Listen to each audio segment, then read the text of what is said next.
আসসালামু আলাইকুম। সবাইকে আমন্ত্রণ জানাচ্ছি পুঁজিবাজার নিয়ে এনটিভির নিয়মিত আয়োজন মার্কেট ওয়াচে।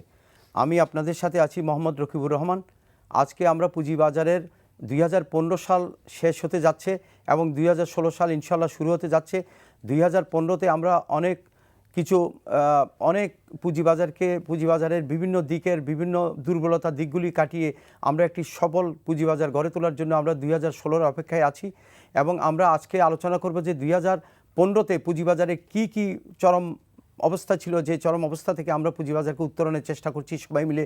বিশেষ করে আমরা দেখেছি যে বাংলাদেশ ব্যাংকের একটি পজিটিভ সিদ্ধান্ত পুঁজিবাজারে আর্থিক প্রতিষ্ঠানগুলি বিনিয়োগে অনেক সহজ অবস্থায় নিয়ে এসেছে। এই অবস্থায় আমরা মনে করি যে 2016 আমরা একটি ভালো পুঁজিবাজার দেখতে পাবো। এই সকল বিষয় নিয়ে আজকে আমরা আপনাদের সাথে আলোচনা করব। আপনারাও আমাদের সাথে যোগ দিবেন যারা আমাদের দর্শক আছেন। আজকে আমাদের সাথে আলোচনায় অংশ নিচ্ছেন দুইজন বিশিষ্ট ব্যক্তি। বিশেষ করে আমার বামে আছেন জনাব আহমদ রশিদ লালী। তিনি বাংলাদেশ ঢাকা স্টক এক্সচেঞ্জের সিনিয়র ভাইস প্রেসিডেন্ট ছিলেন এবং উনি একজন সফল উপস্থাপক এবং উনি একজন পুঁজিবাজার বিশ্লেষক। এবং আমার ডাইন পাশে আছেন জনাব আব্দুল মজিদ, যে তিনি এনবিআর চেয়ারম্যান ছিলেন এবং বর্তমান চিটাগাং স্টক এক্সচেঞ্জের উনি চেয়ারম্যান অবশ্য, এবং চিটাগাং স্টক এক্সচেঞ্জের একটি উনি নেতৃত্ব দিচ্ছেন। আমরা দুইজনকে আমরা আজকে পেয়েছি, একজন সরাসরি পুঁজিবাজারের সাথে সম্পৃক্ত আছেন আর একজন স্টক এক্সচেঞ্জের নিয়ন্ত্রণে আছেন। তা আমরা আলোচনা শুরু করতে যাচ্ছি। যে আলোচনা আমরা এইভাবেই শুরু করি। 2015 সালটা মজিদ ভাই আপনাকে দিয়ে শুরু করি। যে 2015তে আমরা দেখেছি পুঁজিবাজারে ব্যাপক একটা হতাশা ছিল পুঁজিবাজার, যে পুঁজিবাজারের মাধ্যমে দেশের উন্নয়ন কর্মসংস্থানের জন্য পুঁজিবাজার থেকে বিনিয়োগ উদ্যোক্তারা এন্টারপ্রেনাররা টাকা সংগ্রহ করবে এবং সেই টাকা দিয়ে উন্নয়ন করবে এবং কর্মসংস্থান করবে। সেখানে আমরা একটা হতাশার চিত্র দেখেছি। আমরা দেখেছি পুঁজিবাজারে বিনিয়োগকারীদের ঠিক আস্থা ফিরে আসছিল না। তো মোটামুটি এখন শেষের দিকে এসে আমরা দেখতে পাচ্ছি যে সরকারের সিদ্ধান্ত, মাননীয় প্রধানমন্ত্রী পুঁজিবাজার সম্পর্কে অত্যন্ত পজিটিভ বক্তব্য, এবং বিশেষ করে মাননীয় অর্থমন্ত্রী এবং বিশেষ করে বাণিজ্য মন্ত্রী জনাব তোফায়েল আহমেদ এবং বাংলাদেশ ব্যাংকের কিছু সিদ্ধান্ত পুঁজিবাজারে মোড় ঘুরিয়ে দেওয়ার জন্য যথেষ্ট। আপনি কি মনে করেন? ধন্যবাদ। আসলে তাই, আমরা 2015 সালটি পুঁজিবাজারের জন্যে একটা ক্রান্তিকাল আমি মনে করি এই অর্থে, কারণ তার আগের বছরগুলোতে মোটামুটি কম বেশি একটা অবস্থান থেকে উঠে আসছিলাম, কিন্তু 15 সালের প্রথম দিকে বিশেষ করে মধ্য হাফ পর্যন্ত আমরা যখন দেখলাম যে প্রতিদিনের যে গড় লেনদেন বা সূচকের যে ঊর্ধ্বগতি অধোগতি সেটাতে মনে হচ্ছিল অস্থিতিশীল বলবো না ঠিক, কিন্তু একটা আপনার গতিশীল ছিল এবং একটা যেন মনে হচ্ছিল কেমন একটা কুয়াশাচ্ছন্ন বলতে পারি, এরকম ধরনের একটা অবস্থা। কিন্তু মোটামুটি স্থিতিশীল বা এরকম ধরনের কোনো ব্যাপক ধরনের কোনো প্রকার পরিবর্তন তেমন বা দেখা যাচ্ছিল না। তবে শেষের হাফে এসে বিশেষ করে সেবির যে প্রেসিডেন্ট আসলেন আমাদের এখানে, মাননীয় প্রধানমন্ত্রীর উপস্থিতিতে তাদের সাথে মাননীয় প্রধানমন্ত্রী পুঁজিবাজারকে গুরুত্ব দিয়েছেন বলে সেদিন উপস্থিত ছিলেন এবং তিনি কিছু কথা বলেছেন এবং এটা কিন্তু it is from the top of the government, এই মেসেজটা এবং এটি ইন্ডিকেশন কেমন পুঁজিবাজার হওয়া উচিত। এবং ভারতের সাথে আমি মনে করি সেবির সাথে আমাদের সিকিউরিটি এন্ড এক্সচেঞ্জ কমিশনের যে চুক্তিটা, সহযোগিতার চুক্তিটা, it is a very great good, একটা পজিটিভ ইফেক্ট। কারণ এটা দুইটা বড়, এটা ভারতের পুঁজিবাজার তো অত্যন্ত অভিজ্ঞ এবং বেশ তাদের অভিজ্ঞতার আলোকে আমাদের এখান থেকে অনেকগুলো ম্যান পাওয়ার বা অনেক ধরনের প্রশিক্ষণেরও কিছু চুক্তি ওই এমইউর ভিতরে আছে। এর থেকে একটা পজিটিভ একটা কিন্তু মেসেজ কিন্তু এসছে পুঁজিবাজারের ব্যাপারে। আর ইভেন আমরা সাউথ এশিয়ান ফেডারেশন অফ এক্সচেঞ্জের, আমি এখন এই মুহূর্তে সিনিয়র ভাইস চেয়ারম্যান, আমরা ওই ঠিক সেবির প্রেসিডেন্ট যেদিন আসলেন তার আগের দিন ভুটানে আমাদের এক্সিকিউটিভ বোর্ড মিটিং ছিল, সেখানেও আমরা এটাকে খুব পজিটিভলি নোট করেছি যে এশিয়ার দুইটা দেশ, বিশেষ করে সার্কের দুইটা দেশ উচ্চ পর্যায়ে যে এই যে চুক্তি বা আন্ডারস্ট্যান্ডিং হচ্ছে, এটা একটা ভালো দিক ফিরে আসবে। এরপরে সারা বছর জুড়েই কিন্তু ওই বিষয়টা ছিল, ওই যে ব্যাংকের এক্সপোজারের লিমিটটা কত হবে না হবে, বিভিন্ন অ্যাসোসিয়েশন থেকে আমাদের কাছে, আমাদের দুই স্টক এক্সচেঞ্জের কাছে প্লাস এসিসির কাছে তারা অনবরত দাবি জানিয়ে আসতেছিলেন যে 2016 যে জুলাই থেকে যে কি পরিস্থিতিটা হবে, এবং এটা নিয়ে একটা গ্লুমি অবস্থা অবশ্যই আমাদের সাপ্লাই সাইডে। আমাদের তো পুঁজিবাজারের দুইটা সাইড, একটা ডিমান্ড সাইড, একটা সাপ্লাই সাইড। ডিমান্ড সাইড একটু স্থবির হয়ে বসে আছে, কেউ কিনছে না, কিন্তু সাপ্লাই সাইডেও একটা বিরাট সমস্যা ছিল যে ওই এক্সপোজার যদি উঠিয়ে আনতে হয় কি অবস্থা দাঁড়াবে, তারা দাবি দেওয়া জানাচ্ছিলেন।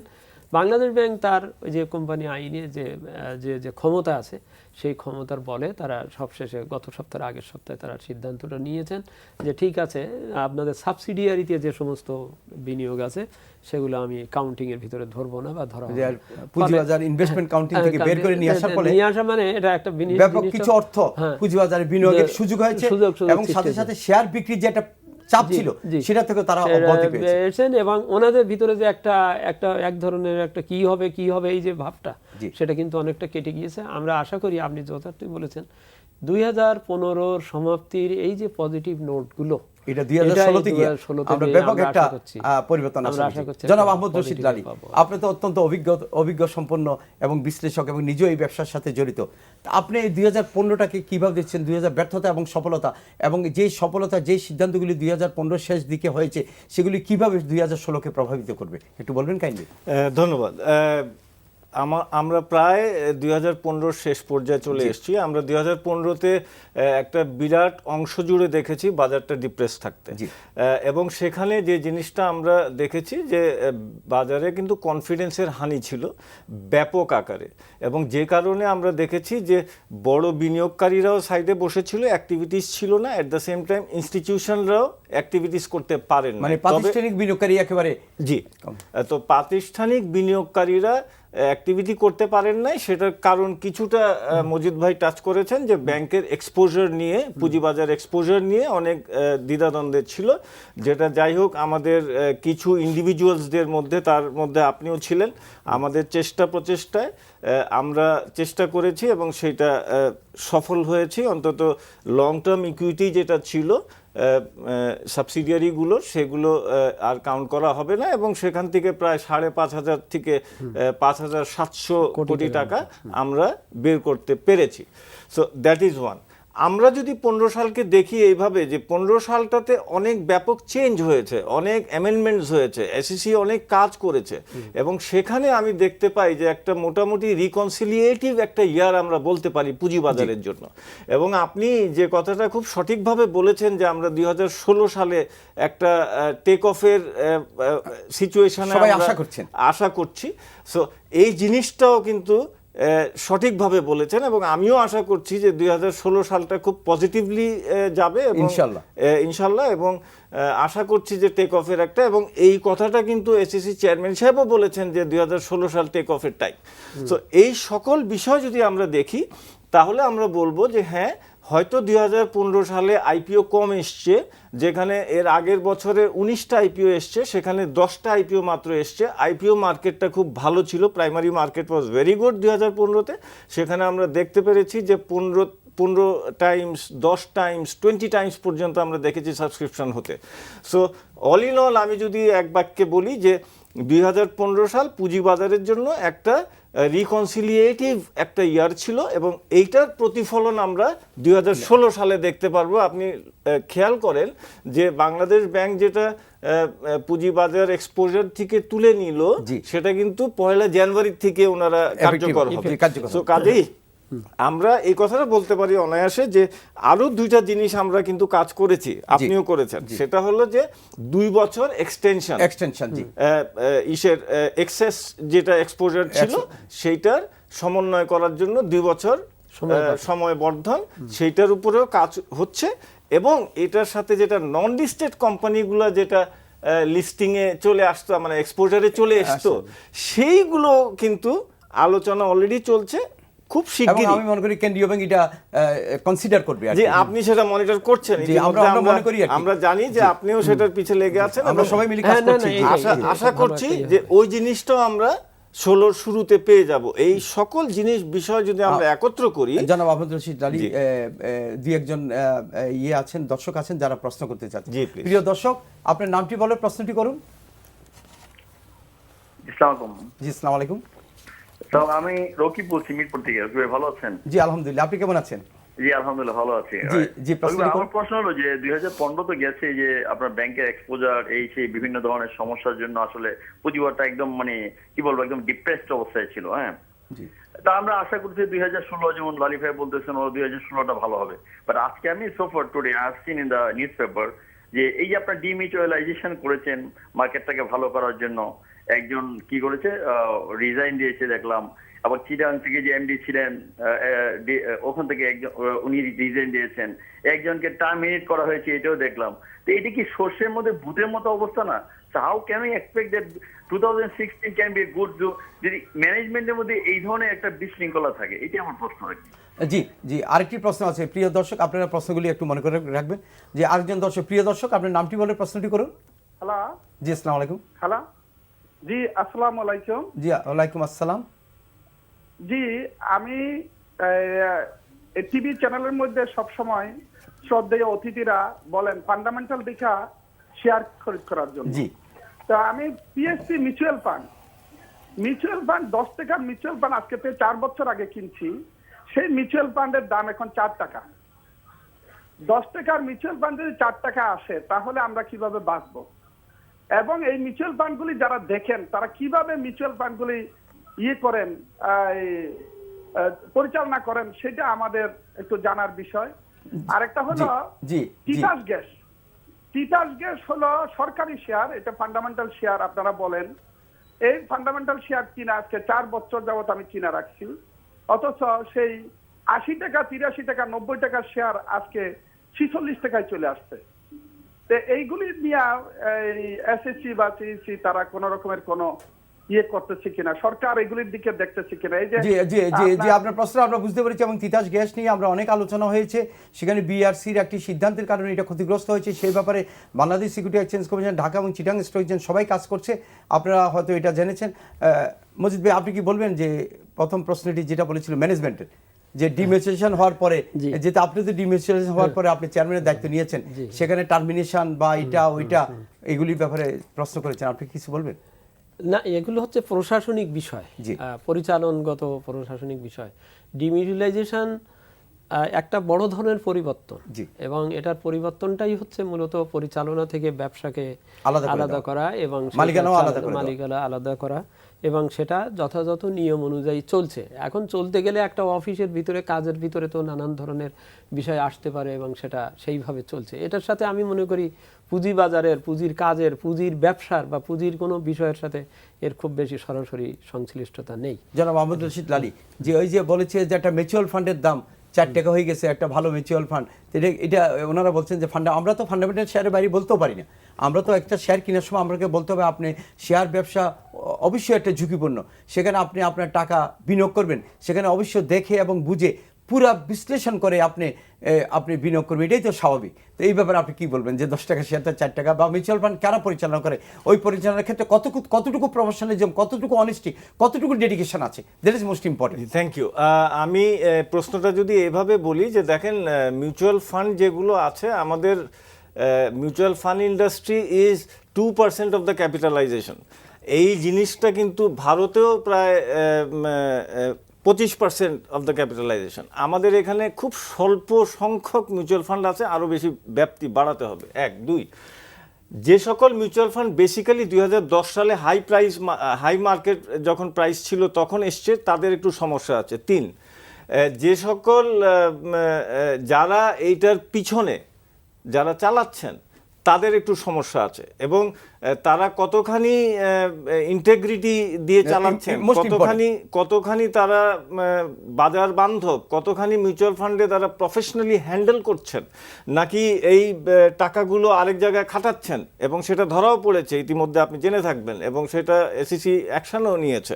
তো এই সকল বিষয় কিন্তু মিলিয়ে আমাদেরকে দেখতে হবে। তবে আমরা এখন যে সিচুয়েশনে এসছি, এবং এসইসি যে 1-2টা মিউচুয়াল ফান্ড অলরেডি রিডিম করতে বলেছে, সো এইটা একটা খুব ভালো দিক, যে সময় শেষ হওয়ার সাথে সাথে এটা রিডামশন করতে হবে। সো কাজেই এই জিনিসগুলো হচ্ছে, প্রফেশনালিজম আসতে হবে, এবং সেখানে রিসার্চ বেসড একটা থাকতে হবে। সেই রিসার্চ বেসের উপরে ভিত্তি করে কিন্তু এই ইয়েগুলো মিউচুয়াল ফান্ড চলতে হবে। সো এই 3টা বিষয় উপরে কাজ চলছে, এবং ইতিমধ্যে এসইসি বিভিন্ন রকম অ্যাকশন নিয়েছে। আমি এর আগে যেটা মজিদ ভাই বললেন, আরেকটা প্রশ্ন ছিল, সেটা কিন্তু খুব ভয়াবহ একটা সিচুয়েশন। আপনি যদি লক্ষ্য করেন যে 2 এক্সচেঞ্জে কিন্তু ডিমিউচুয়ালাইজেশন হয়েছে, প্রফেশনাল ম্যানেজমেন্ট, প্রফেশনাল বোর্ড, এবং তার সাথে যে জিনিসটা যে আমাদেরকে পৃথকীকরণ করা হয়েছে। So, এই সকল বিষয় কিন্তু এখন আমরা যে জিনিসটা দেখতে পাচ্ছি যে একটা কালচার শুরু হয়ে গেল হঠাৎ করে, যেন চিটাগং 2 এক্সচেঞ্জেই যে রেজিগনেশন, টার্মিনেশন, উনার চিটাগংয়ের এমডি রিজাইন করলো, এখানে আমাদের যে অ্যাডভাইজার ছিলেন খালেদ রহিম উনি রিজাইন করলেন, আমার ঢাকা স্টক এক্সচেঞ্জের কালকে পরশুদিন যে জিএম ছিলেন জীবনচন্দ্র উনি রিজাইন করলেন। টার্মিনেশন, রেজিগনেশন তো তবু বেটার, ইট ওয়াজ টার্মিনেশন। এবং টার্মিনেশনটা কিভাবে হয়েছে সেটাও ভয়াবহভাবে হয়েছে, এবং উনি সঠিকভাবে বলেছেন প্রশ্নকর্তা যে আপনি 7টা পর্যন্ত অফিস করার পরে 9:30টার সময় বাসায় ওনার টার্মিনেশন লেটার যায়, অমানবিক। এবং আমি আরও বলতে চাই যে সেখানে আজকে পত্রিকায় যেটা বেরিয়েছে যে আপনার রুহুল আমিন নামক একজন ইন্ডিপেন্ডেন্ট ডাইরেক্টর, উনি ডে টু ডে অ্যাফেয়ারে এমনভাবে হস্তক্ষেপ করছেন, নগ্নভাবে হস্তক্ষেপ করছেন, এবং রীতিমতো উনি সপ্তাহে 5 দিন ট্রেডিং ডে অফিস খোলা থাকে, সেখানে 4 থেকে 5 দিনই উনি অফিস করেন। এটা কিভাবে সম্ভব? এবং আমি আশ্চর্য হচ্ছি যে কারণটা বলা হয়েছিল ওই সময় যে আমরা নাকি হস্তক্ষেপ করি মিউচুয়াল এক্সচেঞ্জ থাকতে, যেটা আমি স্বীকার করি না, যেটা আমি বিশ্বাস করি না। We were transparent more than this demutualised board. এবং আমি আপনাকে আরেকটা কথা বলি যে এই রুহুল আমিন সাহেব প্রত্যেকটা ডিপার্টমেন্টে হস্তক্ষেপ করছেন ডেলি বেসিসে, পত্রিকার কথা বলছি। এবং সুস্পষ্টভাবে বলা আছে যে এই জীবনচন্দ্র দাস জিএম সাহেব এমডি সাহেবকে একটা কমপ্লেন করেছিলেন যে উনি যেভাবে হস্তক্ষেপ করেন এইভাবে তো কাজ করা খুব ডিফিকাল্ট হয়ে যাচ্ছে, সেইটা রেশ ধরে এই কাজটা টার্মিনেশনটা করা হয়েছে। এবং আমি আরও বলি, একটা মানুষকে একটু মানে হিয়ারিংয়ের সুযোগ দিবেন না, আপনি তাকে বলবেন না যে কেন তোমার চাকরি গেল, এটা তো একটা মানে অবিশ্বাস্য কথা। আমার মনে হয় মজিদ ভাই, আপনি তো চিটাং স্টেট আমি একটু শেষ করি, আমি একটু শেষ করছি আপনার কাছ থেকে, এটা কিভাবে সম্ভব? আপনার এখানে কি কোনো ডাইরেক্টর কি ডে টু ডে অ্যাফেয়ার্স কাজ দেখেন? আমি আপনি কাউকে দায়িত্ব দিয়েছেন? না, আমি সম্ভবই না। একটু শেষ করি, এটা পত্রিকার কথা আমি বলছি। এবং আপনাকে আরেকটু বলি, 2013 সালের ডিমিউচুয়ালাইজেশন অ্যাক্টের 6 ধারায় স্পষ্ট করে বলা আছে যে বোর্ড কিংবা বোর্ডের কোনো মেম্বার কোনো অবস্থাতে অপারেশনাল ম্যাটারে ডে টু ডে অ্যাফেয়ারে কোনোভাবে হস্তক্ষেপ করতে পারবে না। 6 ধারা অফ 2013 ডিমিউচুয়ালাইজেশন অ্যাক্ট স্পষ্ট করে লেখা আছে। সেখানে রুহুল আমিন সাহেব যেভাবে হস্তক্ষেপ করছেন, সেখানে একটা ডিমিউচুয়ালাইজড এক্সচেঞ্জ, ডিমিউচুয়ালাইজেশন হয়েছে এত আশা নিয়ে, বাংলাদেশের মানুষ চেয়েছিল এই ডিমিউচুয়ালাইজেশন। অবশ্যই আমরা তো অনেক আশা নিয়ে করেছি, এবং আমি নিজে উদ্যোগ নিয়ে করেছি একেবারে। এবং আপনার নেতৃত্বে আমি বলতে চাই যে যেভাবে আপনি এবং আমরা সবাই যেভাবে ডিমিউচুয়ালাইজেশন করেছি, পৃথিবীর একটা প্রত্যেক জায়গায় কিন্তু অপোজিশন হয়েছে, কেস হয়েছে, কোর্ট কাছারি হয়েছে, কত কিছু। ঢাকা স্টক এক্সচেঞ্জ ওনলি একটা এক্সচেঞ্জ যেখানে এই জাতীয় কোনো রকমেরই কোনো কিছু বাধার সম্মুখীন হয় নাই, সুন্দর সুষ্ঠুভাবে সরকার যেভাবে বলেছেন সেভাবে আমরা ডিমিউচুয়ালাইজ করেছি। কিন্তু এই যে কালচারটা শুরু হয়েছে, এই যে ডে টু ডে হস্তক্ষেপ হচ্ছে রুহুল আমিন সাহেবের, এই জিনিসগুলো যদি দূর না হয়, আমি আজকে দৃঢ়ভাবে বলতে পারি যে এই ডিমিউচুয়ালাইজেশনটা মুখ থুবড়ে পড়বে যদি ওনারা সঠিক পথে না আসেন। ইভেন মজিদ ভাই, আমি যখন প্রেসিডেন্ট ছিলাম, আমি তো কোনোদিন হস্তক্ষেপ করিনি। ইভেন আমি ম্যানেজমেন্টে কোন ডিপার্টমেন্ট কোন হস্তক্ষেপ, it is under managing director of CEO, ওনারাই দেখে থাকেন। আমাদের একজন দর্শক একটি প্রশ্ন করতে চাচ্ছে। প্রিয় দর্শক, আপনার নামটি বলে প্রশ্নটি করুন। জি, আসসালামু আলাইকুম। জি, আসসালামু আলাইকুম। ওয়ালাইকুম সালাম। রফিক স্যার। জি, বলবেন। জি স্যার, আপনাকে একটা প্রশ্ন করতে চাই। আপনাকে আমি অনেক সৌভাগ্যবান। জি ভাইয়া বলেন। এবং আহমদ রশিদ স্যার দুজনই আছেন। আমরা তো 2010 সালে একবারে সর্বশান্ত হয়ে গেছি। 2010 সালের পর থেকে আজকে 2015 চলে। তো আপনারা একটা জিনিস সবসময় বলেন, আমরা একটা বিরতিতে যেতে হবে ভাই, আপনার প্রশ্নটা একটু তাড়াতাড়ি করেন ভাইয়া। লং টার্ম বলতে কি বোঝাচ্ছে এবং ফান্ডামেন্টাল, হ্যাঁ, যে লং টার্ম বলতে কতদিন সময়, 3 মাস না 6 মাস না 1 বছর একটা শেয়ার করতে হয়। জি জি, আমরা বুঝতে পেরেছি। জি, আপনি ফান্ডামেন্টাল এবং লং টার্ম বলতে, আচ্ছা আমার মনে হয় যে আমরা একটা বিরতিতে যাচ্ছি, বিরতির পরে আমরা এই প্রশ্নটা জবাব দিব। প্রিয় দর্শক, ততক্ষণ আপনারা আমাদের সাথেই থাকুন।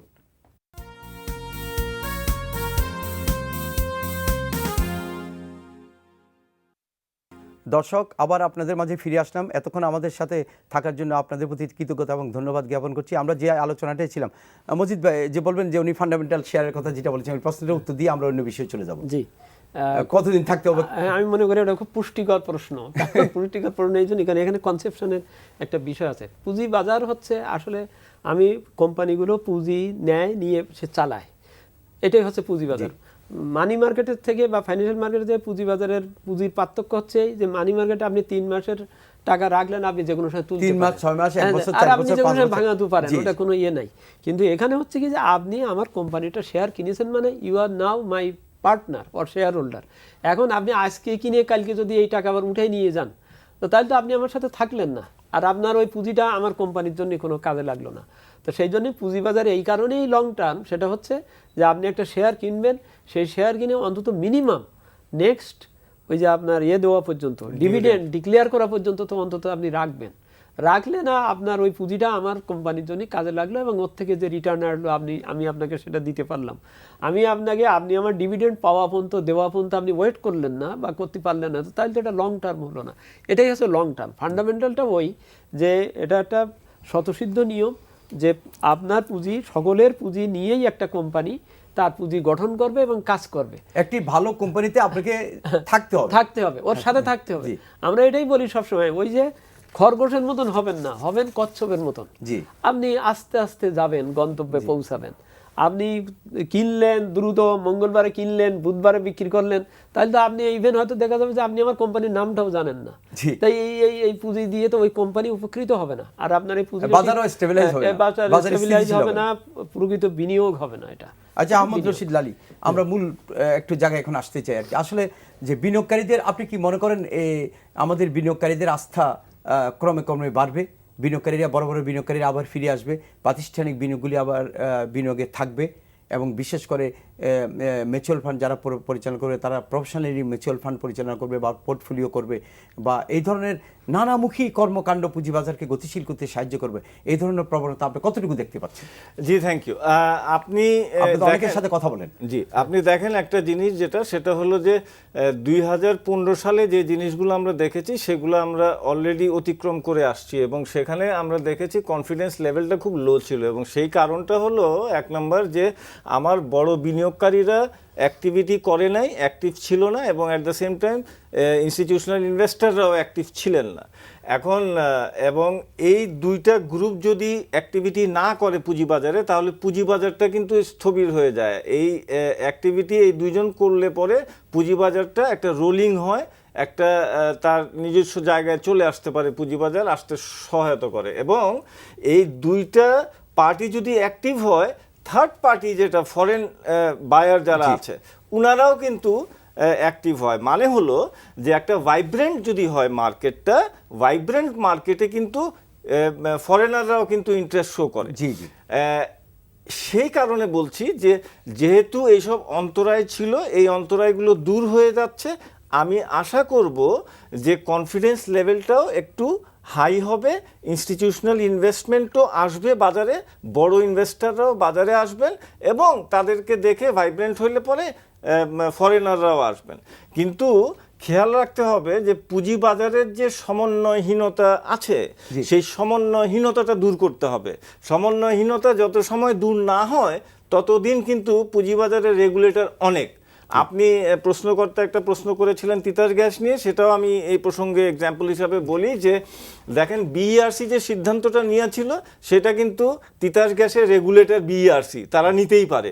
কিন্তু ভালো হতো যদি স্টক এক্সচেঞ্জ অথবা এসইসিকে নিয়ে যদি সিদ্ধান্তটা নিত, তাহলে সিদ্ধান্তটা আরেক রকম হতে পারতো, যেটা সহনীয় হতো পুঁজিবাজার ইনভেস্টরদের জন্য।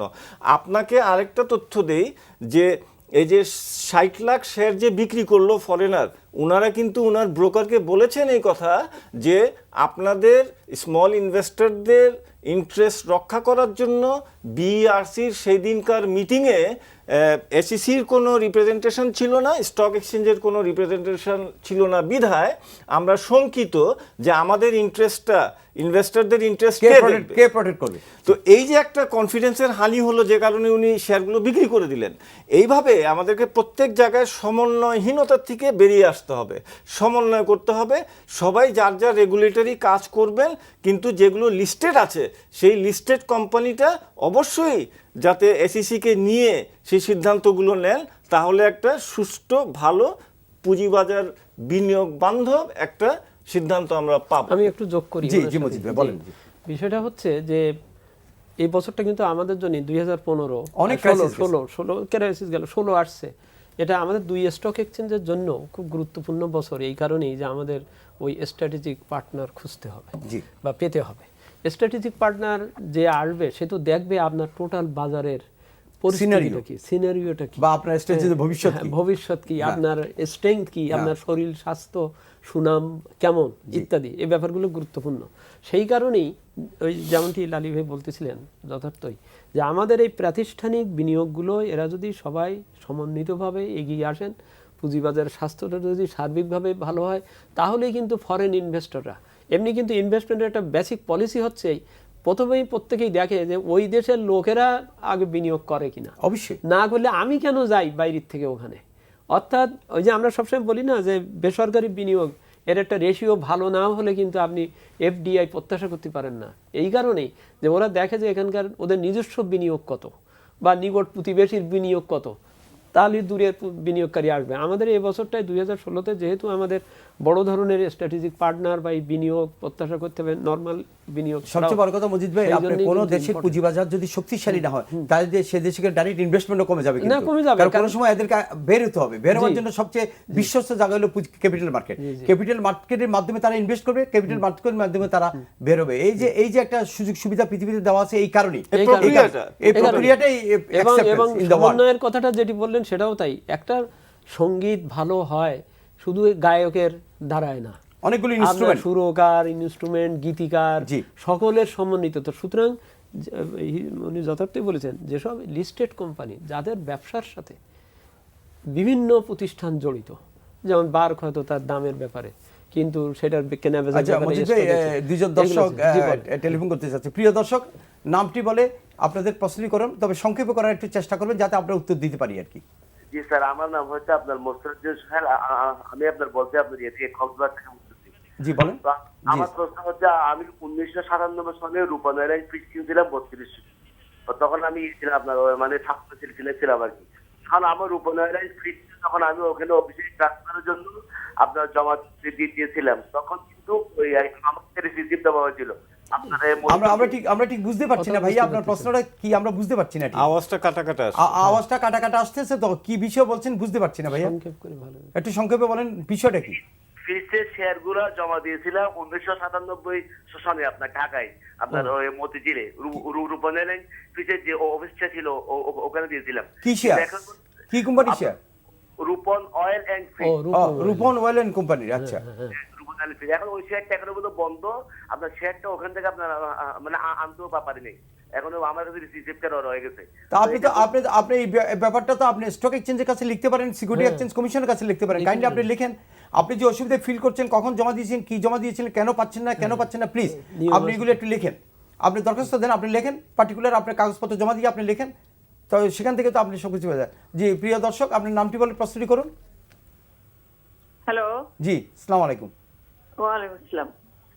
আমি একটু মানে আমার নাম মমতাজ, আমি ক্যানভান থেকে বলছি। জি, আমি লালি ভাইয়ের কাছেই আমার প্রশ্নটা। জি বলুন। সেটা হচ্ছে যে লালি ভাই 1 বছরেরও বেশি হবে আগে বলছিলেন যে ওটিসি মার্কেটের কাজ চলছে, খুব শিগগিরই পেয়ে যাবেন একটা কিছু। তার লালি ভাইয়ের কথা তো যেটা বলেন, আমি একদম মনে করি এইটাই বোধহয় সত্যি হয়ে যাবে। খুব খুশি হয়ে গেছিলাম। তা এখনো পর্যন্ত কোনো সংবাদ তো পেলামই না, বরং এখন আপনারা ওটিসি মার্কেটে ভুলেই গেছেন। কেউ কখনো কোনো আলোচনাতে ওটিসি মার্কেট নিয়ে আর কেউ কোনো কথা বলেন না। আমরা তো দিন দিনই ডিজার্টেড হয়ে যাচ্ছি। আপনার প্রশ্ন বুঝতে পেরেছি লালি, প্লিজ বলবেন। জি, আমি একটু উনি সঠিকভাবেই বলেছেন যে এটা ওটিসি মার্কেটের উপরে কাজ অনেক দিন ধরে চলছে, শুরু হয়েছিল। আমরা আশা করেছিলাম যে হয়তো 1 বছরের ভিতরে পেয়ে যাব, আনফরচুনেটলি সেটা পাই নাই। এবং সেখানে আমি একটু ভেঙে বলি, যেহেতু উনি বলেছেন, সেটা হলো যে চিটাগং স্টক এক্সচেঞ্জ একটা প্রস্তাব দিয়েছিল, how to run this OTC market. Dhaka stock exchange একটা প্রস্তাব দিয়ে, দুই প্রস্তাবটা সমন্বিতভাবে এসইসি তাদের একটা প্রস্তাবনা তৈরি করছিলেন যে কিভাবে এখন এসইসি এই প্রস্তাবনা তৈরি করে দিলে পরেই কিন্তু আমাদের ওটিসি মার্কেটের সমস্যার সমাধান হয়ে যায়। এখন আমরা এখনো অপেক্ষায় আছি এসইসি সেই কাজটা করে দিলেই আমরা মানে দুই স্টক এক্সচেঞ্জ থেকে সিকিউরিটি এক্সচেঞ্জ প্রস্তাবনা চলে গেছে। It is now the responsibility of the security exchange commission. অনেক দূর এগিয়েছে, কাজ চলছে, প্রায় শেষ পর্যায়ে আছে, একটু অপেক্ষা করেন, খুব শিগগিরই ওটিসি মার্কেট সম্বন্ধে আপনি একটা সুসংবাদ পাবেন, এইটুকু আমি বলতে পারি। কিন্তু আমি আপনাকে উইথ অথরিটি বলছি যে কাজ প্রায় শেষ পর্যায়ে কিন্তু। ইনশাআল্লাহ। থ্যাংক ইউ মজিদ ভাই। আসলে যে আমি যেটা দৃঢ়ভাবে বিশ্বাস করি, আমার অভিজ্ঞতা থেকে আমি বলছি, প্রাতিষ্ঠানিক বিনিয়োগকারী, মিউচুয়াল ফান্ড, পোর্টফোলিও, বড় বড় বিনিয়োগকারী যতক্ষণ পর্যন্ত মার্কেটে প্লে না করবে, মার্কেটে না আসবে, মার্কেটে বিনিয়োগ না করবে, কারণ এদের ধারণ ক্ষমতা অনেক বেশি থাকে, ততক্ষণ পর্যন্ত বাজার স্টেবিলাইজ হওয়ার খুব কষ্ট। আর দ্বিতীয়ত আমি যে কথা বলছি, সরকারের ইনভলভমেন্ট থাকা খুবই প্রয়োজন। মানে সরকার বাজার থেকে তার প্রকল্পের জন্য টাকা তুলতে হবে। যেমন তৌফিক আলী চৌধুরী সাহেব ওদিন বলেছেন একটি প্রজেক্টে $100 মিলিয়ন সমতুল্য টাকা বন্ড ছেড়ে কনভার্টিবিলিটি, সেটা পুঁজিবাজার থেকে। এটা একটা ভালো সাইন যে এনার্জি, পাওয়ার এবং ইনফ্রাস্ট্রাকচারে এবং পিপিতে যে প্রজেক্টগুলি হবে সেখান থেকে যদি আপনি আসলে সরকারকেও গুরুত্ব দিতে হবে। বাংলাদেশ সরকারকেও তার পুঁজির জন্য মাননীয় প্রধানমন্ত্রী যে কথা বলেছেন, টেকসই এবং উন্নয়নের লক্ষ্যে বিনিয়োগ খুব প্রয়োজন। মানে বিনিয়োগ যদি বাড়াতে না পারেন তাহলে কিন্তু আপনার যে 6, 7, 8 জিডিপি ফোসা না গেলে আপনার মধ্যম আয়ের দেশে পরিণত হওয়া খুবই ডিফিকাল্ট। সেই ক্ষেত্রে আমি মনে করি যে আপনাকে পুঁজি সংগ্রহ করতে হবে। সেই পুঁজি আসবে পুঁজিবাজার থেকে, একটা টেকসই, কার্যকরী এবং স্বচ্ছ পুঁজিবাজার থেকে পুঁজিটা আসবে। তো সেখানে আমি মনে করি, আপনি কি মনে করেন যে সরকারের ইনভলভমেন্ট থাকা খুবই জরুরি। সরকারের হাতে অনেক শেয়ার আছে, সরকারি ইনফ্রাস্ট্রাকচারের জন্য টাকা তুলতে পারে, পাওয়ার এনার্জির জন্য টাকা তুলতে পারে, বিভিন্ন প্রজেক্টের জন্য যেগুলি সরকারি খাতে করছে তার একটি অংশ বিনিয়োগকারীদের জন্য দিতে পারে। এটা যদি করে তাহলে মনে হয় বিনিয়োগকারীর আস্থা, বিদেশিদের আস্থা সব আবার ফিরে আসবে যে সরকার সিরিয়াস পুঁজিবাজারকে গুরুত্ব দেওয়ার জন্য। এটার ব্যাপারে আপনার থেকে আপনি যথার্থই বলেছেন। কারণ অ্যাকচুয়ালি হয়েছে কি, পুঁজিবাজার তো পুঁজি সরবরাহ করে, উদ্দেশ্য কি, উন্নয়নের জন্য। সেই উন্নয়ন সরকার নিজে যদি উন্নয়ন করেন, সেখানে সকলের পার্টিসিপেশন, আমি পার্টিসিপেটের যে পিপিপির যে ব্যাপারটা, পার্টিসিপেশনটাই সুনিশ্চিত হতে পারে যদি এটা পুঁজিবাজার থেকে এটা আসে। কারণ প্রত্যেকে তখন চোখ বুঝে একজন বলতে পারবে যে এই পদ্মা সেতুতেও আমার একটা শেয়ার আছে, আমার কন্ট্রিবিউশন আছে। এইটাকে পার্টিসিপেটরি করবার কিন্তু একটা বড় পন্থাই হচ্ছে যে it should go to the পুঁজিবাজার, এবং পুঁজিবাজার থেকে আসা উচিত। যেমন সরকারের যে এসওই গুলো আছে, সেই বহুদিন যাবত, আমি অর্থ মন্ত্রণালয়ে ছিলাম, আমরা 2010 মাননীয় প্রধানমন্ত্রী ডাইরেকশন দিয়েছিলেন, কয়েকবার ইনস্ট্রাকশন দেওয়া হয়েছিল, তারপরেও দেখেন কিন্তু সেগুলো আসে না। কারণ পুঁজিবাজারে আসলে হচ্ছে কি, এর স্বচ্ছতা বৃদ্ধি পায়, অ্যাকাউন্টেবিলিটি বৃদ্ধি পায়, সবচেয়ে বড় কথা হয় পার্টিসিপেশন বাড়ে, মানে জনগণের সম্পৃক্ততা বাড়ে। জনগণের সম্পৃক্ততা বাড়লে হয় কি, ওই জিনিসটা বাস্তবায়নে বিলম্ব কেন হচ্ছে দেখেন, করছেন। এই যে আমার চিটাগাং ঢাকা যে 4 লেন, এই যে এতদিন ধরে হচ্ছে, এটা যদি একটা আপনার এরকম পার্টিসিপেটরি পদ্ধতিতে বা হতো, তাহলে সকলেই কিন্তু একটা জিনিস বুঝতে পারতো যে কেন এটা এইভাবে বাড়ছে। যমুনা সেতুর যে সাকসেস, সেইটার ভিত্তিতেই পদ্মা সেতুতে কিন্তু প্রস্তাব দেওয়াও আছে, সিকিউরিটাইজেশন করার যে বিষয়টা আর কি, সেইটা করলে কিন্তু আমাদের আরো বেশি সহজভাবে। আমাদের সময় হাতে কম, আমি মনে করি প্রাতিষ্ঠানিক বিনিয়োগকারী, মিউচুয়াল ফান্ড, পোর্টফোলিও এবং সরকারের ডাইরেক্ট পার্টিসিপেশন এই পুঁজিবাজারকে সমৃদ্ধিশালী করবে, পুঁজিবাজার আস্থা ফিরিয়ে আনবে। এটাই তো দরকার। আপনি খুব সঠিকভাবে বলেছেন। দেখেন, আমি এই প্রশ্নের উত্তরে আমি 2-3টা জিনিস বলতে চাই। আপনি যদি খেয়াল করেন যে মাননীয় প্রধানমন্ত্রী কিন্তু একটা দিক নির্দেশনামূলক বক্তব্য দিয়েছিলেন সেবি এবং এসইসির যেদিন এগ্রিমেন্ট হয়, এবং ওই জিনিসটাকে যদি আপনি দেখেন এবং ফলো করেন, আপনি কিন্তু রাস্তা পেয়ে যাবেন। 1, 2 নাম্বার দেখেন যে এই যে সপ্তম পঞ্চবার্ষিকী পরিকল্পনায় 3 ট্রিলিয়ন টাকা লাগবে আমাদের, প্রাইভেট সেক্টর থেকে আসতে হবে 77%। এই 77% টাকাটা আমাকে প্রাইভেট সেক্টর থেকে আসতে হবে। তো এই টাকাটা যদি নিতে হয় তাহলে পুঁজিবাজার ছাড়া কোনো উপায় নাই, গত্যন্তর নাই। এবং সে লক্ষ্যে কিন্তু মাননীয় প্রধানমন্ত্রী যে দিক নির্দেশনা দিয়েছেন, আপনি খেয়াল করেন, সেখানে আপনি সবকিছু পেয়ে যাবেন। 1, 2, 3 নাম্বার হলো যে আপনি সেবির চেয়ারম্যানের বক্তব্য যদি খেয়াল করেন যে আমাকে এই সপ্তম বার্ষিকী পরিকল্পনা যদি বাস্তবায়ন করতে হয়, এত টাকা যদি তুলতে হয়, তাহলে একটা কাজ পুঁজিবাজারকে কিন্তু করতে হবে। এবং সেই কাজটা উনি বলেছিলেন, আপনি সেই মিটিংয়ে ছিলেন এবং আপনি সেটা ভালো বলতে পারবেন। সেটা হলো যে আপনার হাউসহোল্ড স্মল সেভিংস গ্রামে গঞ্জে গিয়ে সেই সেভিংসটাকে সম্পৃক্ত করতে হবে পুঁজিবাজারের সাথে, এবং পুঁজিবাজার এই টাকাটা এই সপ্তম পঞ্চবার্ষিকী পরিকল্পনায় দেবে। এই জিনিসগুলো কাজগুলো আমাকে করতে হবে। জি, আমাদের হাতে আসলে একটু সময় নেই। থ্যাংক ইউ ভেরি মাচ, আপনারা এই অতিথি হিসেবে এসেছেন, অনেক সুন্দর বক্তব্য দিয়েছেন। প্রিয় দর্শক, আমরা দৃঢ়ভাবে বিশ্বাস করি যে 1915 সাল চলে যাচ্ছে আর 2-1 দিনের মধ্যে। 15 সালের সকল অবস্টাকেল কাটিয়ে ইনশাআল্লাহ একটি সুন্দর, সুষ্ঠু, গতিশীল এবং কার্যকরী পুঁজিবাজার আমরা 2016-তে পাবো। আসুন আমরা সবাই মিলে এই পুঁজিবাজারকে স্টেবিলাইজ করি, কার্যকরী করি, সুন্দর করি এবং স্থিতিশীল করি। সবাই মিলে কাজ করি, যে যার অবস্থান থেকে। বিশেষ করে আমরা সমন্বয় যে হীনতা ছিল, সেটা সমন্বয়ের মাধ্যমে বাংলাদেশ ব্যাংকের যে অবস্টাকেলগুলি ছিল, বাংলাদেশ ব্যাংক বোঝার চেষ্টা করতেছে এবং একটি শক্তিশালী পুঁজিবাজার করার জন্য আমাদের সাথে একসাথে কাজ করতেছে। আমরা সবাই মিলে যদি কাজ করি যার যার অবস্থান থেকে, ইনশাআল্লাহ আমি মনে করি আগামী 2016 বাংলাদেশ পুঁজিবাজারের জন্য একটি মাইলফলক হয়ে থাকবে এবং একটি ভালো হবে এবং সুন্দর হবে এবং স্থিতিশীল এবং গতিশীল পুঁজিবাজার হবে, যার মাধ্যমে ইনফ্রাস্ট্রাকচার, এনার্জি, পাওয়ার বিভিন্ন সেক্টরে অনেক বড় ব্যাপক পরিবর্তন হবে, ব্যাপক গুণগত পরিবর্তন হবে এবং কর্মসংস্থান হবে, উন্নয়ন হবে। আপনাদের সবাইকে আমাদের সাথে থাকার জন্য অসংখ্য ধন্যবাদ এবং কৃতজ্ঞতা জ্ঞাপন করে অনুষ্ঠানটা এখানে শেষ করছি। আসসালামু আলাইকুম।